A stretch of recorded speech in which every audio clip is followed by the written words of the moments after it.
All right, everybody. So today we are diving deep into the Miami condo market. Specifically Downtown and Edgewater. Right. We've been seeing some interesting trends in those areas, and We wanted to break it down for you and, give you the lay of the land, so to speak. yeah, for sure. So basically what we're seeing is that downtown Miami, especially, It's really becoming a buyer's market, and we're going What's to that? talk about why that is and what that means for you as a potential buyer. yeah, what is a buyer's market, right? Because I think sometimes Like that gets thrown around and people are like, well, what does that actually mean? Right. So I think it's important to understand that When you're talking about real estate, it's always it's a cycle, right? You're going to have your seller's markets and your buyer's markets. right, And basically, a buyer's market is when when the buyers have the leverage. the buyers have the leverage. Exactly. Yeah, when it's good to be a buyer. It's a good time to be a buyer. You have more negotiating power. More options, potentially better deals. Better deals. That's it. Right. So we're seeing that downtown. Are we seeing that across the board? Or is it like, are luxury condos also part of this trend? That's a great question, and you actually hit on something. It's interesting. Downtown, we're seeing a little bit of a slowdown, especially in the luxury market. Okay. However, that doesn't mean luxury as a whole in Miami is slowing down. What we are finding is that a lot of these luxury buyers are actually shifting over to areas like Brickell. Okay. They're going for, the newer constructions, the buildings with all the bells and whistles, those really high-end amenities that everyone's looking for. Right.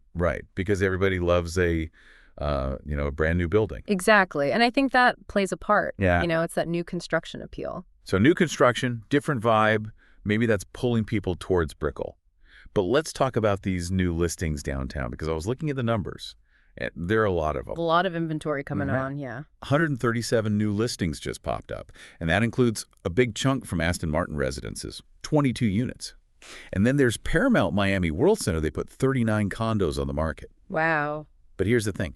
Paramount only had 7 closings recently. That's a big discrepancy. Huge. So what's going on there? Why all these listings, but not so many sales?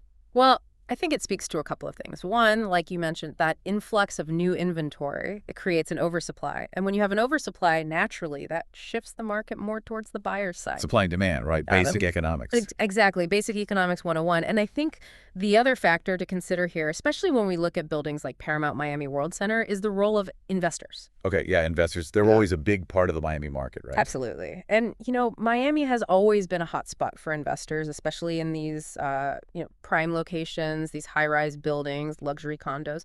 But what happens is oftentimes these investors, they're not living in these units. They're holding on to them. They're looking for that right time to sell, maybe to capitalize on, market fluctuations or whatever their investment strategy might be. So they're playing the long game, which Yeah. can kind of create this backlog of available units. Exactly. That are just kind of sitting there waiting for the right buyer. Right. And that, in turn, contributes to that buyer's market environment that we're seeing. So if you're, say, someone who's looking to buy a condo in Miami, how do you even know if a building is like really investor heavy? Are there telltale signs? Yeah, that's a great question. I mean, you can look at things like turnover rates. If you see a lot of units being, sold and bought in a short period of time, that could be an indicator. Okay. You can also look at things like, are a lot of these units listed on short-term rental platforms? Right. That could be another sign. Makes sense.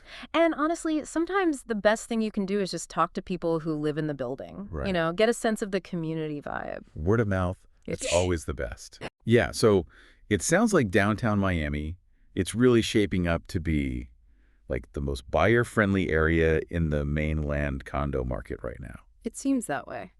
But real estate, it's always changing, right?